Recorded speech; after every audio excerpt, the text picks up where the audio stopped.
Hello students, welcome back to my channel.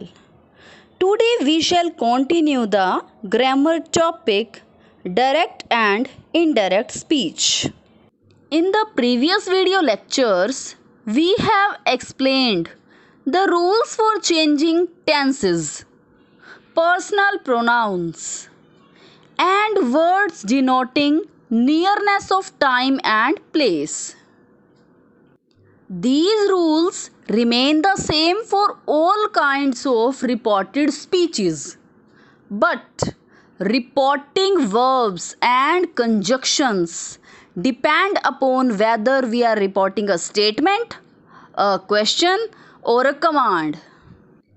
Today we shall discuss conversation of interrogative sentences from direct to indirect speech.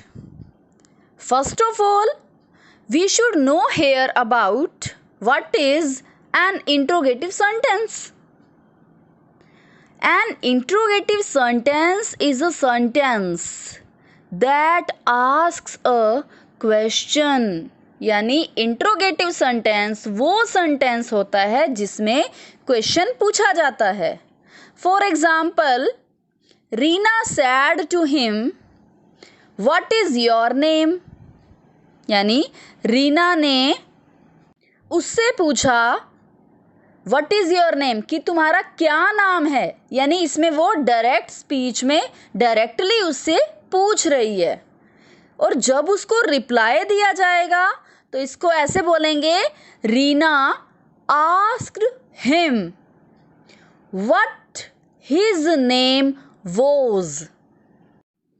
While converting an interrogative sentence into indirect speech, the following points have to be kept in mind. What are these points? Number one is the reporting verb said is changed into asked or inquired. यानी जो sad reporting verb है वो change हो जाएगी asked या फिर enquired में. Enquire and demand are followed by the preposition of.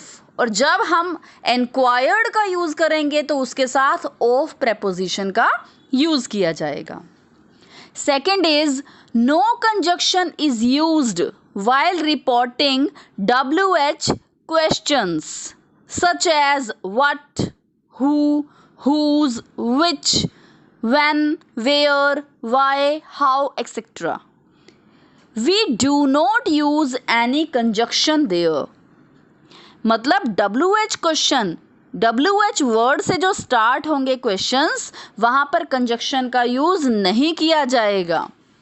Next is if the question is a yes no answer type question. That is, if it begins with a finite verb or its auxiliary. Finite verb और auxiliary में कौन से आएंगे?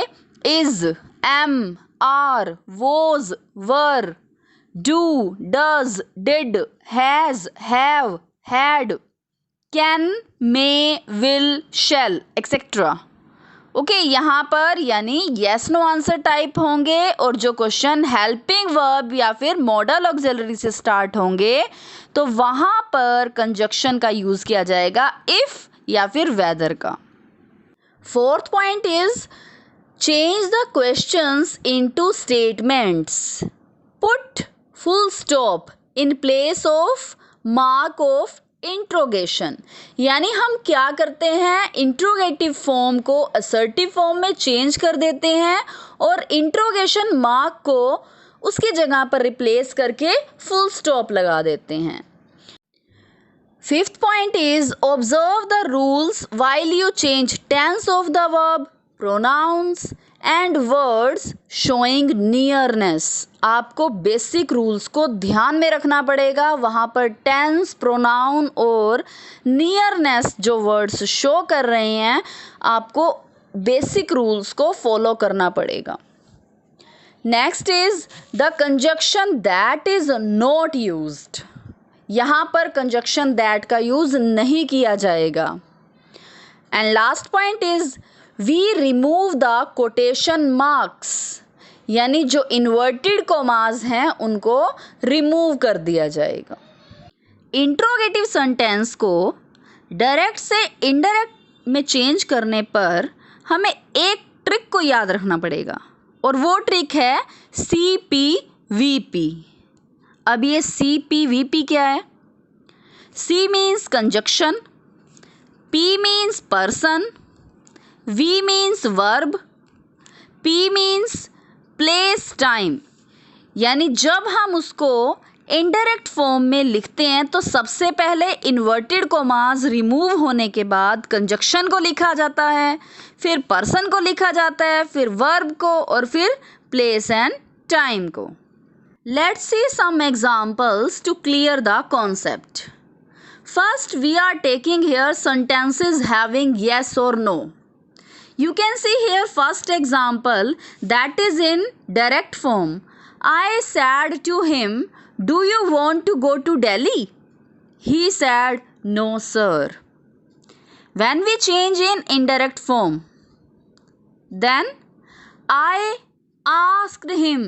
It means said to को हमने change कर दिया asked में। him देखिए इसके बाद हमने क्या किया, इन्वर्टेड कोमास को रिमूव कर दिया और सबसे पहले यूज़ किया कंजक्शन का, और हेल्पिंग वर्ब से स्टार्ट हो रहा है तो हमने क्या यूज़ किया, इफ़। इसके बाद आता है पर्सन, तो यू क्या है, सेकंड पर्सन है और हमने उसको ऑब्जेक्ट के अकॉर्डिंग चेंज करना है, यानी हिम के अकॉर्डिंग चेंज करेंगे तो आएगा आंसर ही। नेक्स्ट आ जाता है वर्ब, तो यहाँ पर देखिए डू और वॉन्ट, यानी जब भी क्या है डू डज और मेन वर्ब फर्स्ट फॉर्म में होता है तब उस time main verb second form में चेंज हो जाता है, यानी वॉन्ट का यहाँ पर हो गया wanted, to go to Delhi. He respectfully replied in negative. Second example is he said, do you like it? She said yes.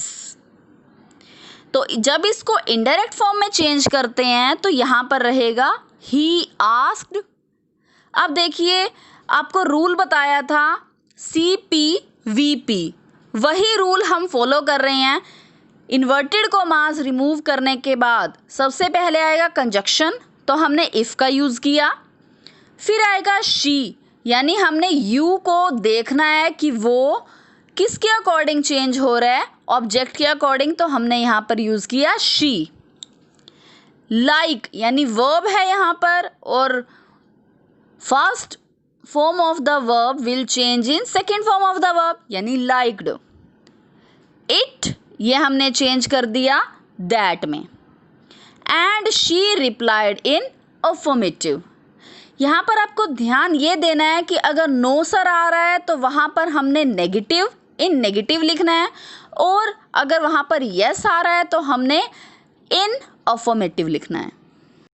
We have divided yes no answer type questions in two parts. First is question beginning with a helping verb. Let's see the examples. She said to us, "Am I not writing a letter to you now?" You can see this indirect form is in present continuous tense, and present continuous tense will change in past continuous, and said will change in asked. Then in indirect form it will be like this: she asked us. Conjunction is here if. She was not writing a letter to us. now को हमने change कर दिया then में, तो यहाँ पर interrogative sentence को हमने असर्टिव फॉर्म में चेंज कर दिया। Second example is he said to them, were you scolding your sons? When we change in indirect form, he asked them. If you को हमने चेंज किया ऑब्जेक्ट के अकॉर्डिंग दे। हैड बीन, आप यहाँ पर देखिए वर्ब को हमने चेंज किया हैड बीन में, स्कॉल्डिंग देयर सन्स, यानी हमने पास्ट कॉन्टिन्यूअस को चेंज कर दिया पास्ट परफेक्ट कॉन्टिन्यूअस में। Questions beginning with modal auxiliaries. Let's see some examples here. I said to her, can you jump into the river? When we change in indirect form, I said to को हमने change किया asked, her का her आ गया इसमें. अब यहाँ पर conjunction का यूज करेंगे if. you को हमने चेंज करना है ऑब्जेक्ट के अकॉर्डिंग she. can का हो गया could. jump into the river. Second example is he said to me, must I leave for Mumbai tomorrow? In indirect form, he asked me. Conjunction आ गई if. नेक्स्ट यहाँ पर person यानी I को हमने देखना है अकॉर्डिंग टू सब्जेक्ट, तो आएगा he. मस्ट को चेंज किया had to. Leave for Mumbai, अब यहाँ पर टुमोरो यानी टाइम को शो कर रहा है तो इसको चेंज करेंगे the next day. Questions beginning with interrogative WH words. Let's see some examples here. He said to me, whom does she want to contact? In indirect form, he asked me. देखिए यहाँ conjunction का use नहीं किया जा रहा है. whom का हमने एज इट इज whom रखा. she थर्ड पर्सन है तो नो चेंज, she का she आ गया यहाँ पर. want first form of the verb is there, उसको हम चेंज करेंगे second form of the verb में wanted to contact. Next example is we said to them, when shall we have paid you a visit? When we change in indirect form, we asked them. अब यहाँ पर conjunction use नहीं होगी, as it is WH word यानी when को हम as it is लिखेंगे when. we हम चेंज करेंगे अकॉर्डिंग टू सब्जेक्ट, और सब्जेक्ट भी we ही है तो हमने एज इट इज we रखा. अब यहाँ पर shall है तो यहाँ पर हम यहाँ पर should भी कर सकते हैं और would भी कर सकते हैं. have paid them.